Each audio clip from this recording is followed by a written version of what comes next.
You're listening to Systemic Error Podcast. The failure was designed.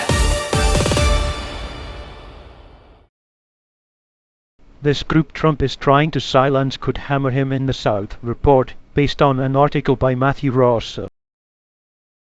The court didn't update voting rights. It picked winners.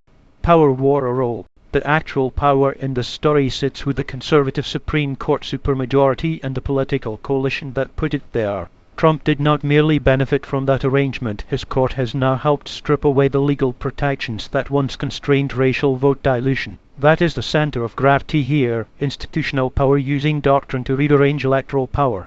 Their article's narrow technical frame risks missing the larger point. Black voters are not being stirred by some abstract controversy. They are responding to a deliberate assault on their political leverage. The decision was the point. The court's rulings in Louisiana v. Callais, and then in the follow-on, Allen v. Milligan, posture are not administrative cleanups or neutral corrections. According to the source, the court gutted Section 2 of the Voting Rights Act and then widened that damage through an unsigned order that claimed the mantle of the colorblind Constitution. That language is not neutral. It is the legal vocabulary of rollback. The court is not merely refusing to stop discrimination, it is narrowing the definition of discrimination until the harm can be pretended out of existence. The rebel blame. There's a familiar misdirection in coverage like this. The injured communities are described as galvanized, while the architects of the injuries are treated as if they are just issuing judgments. That softens agency. That should be sharpened.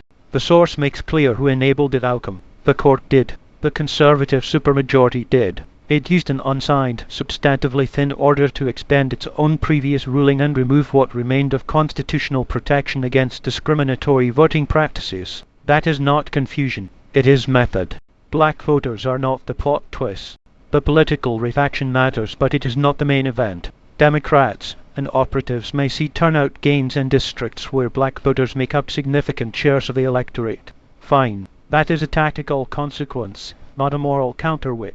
It would be the mistake to turn that into a happy ending. Black political energy is being mobilized because federal power move against black political power. The fact that this attack may generate backlash does not make that attack less real. It only shows how often exclusion produces the very organization it tries to suppress. Colorblindness as cover. The court's colorblind poses the oldest trick in the book. Rename racial hierarchy as principle, then insist the renaming is proof of innocence. That is what makes the unsigned order so revealing. The court is not just changing the law, it is laundering the change through empty neutrality.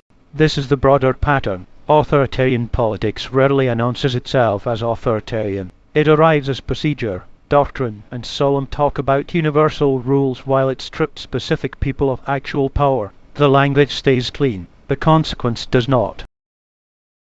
You've been listening to Systemic Error. Thanks to Alternet for today's article, with the automated voice of Arctic. Thanks for listening.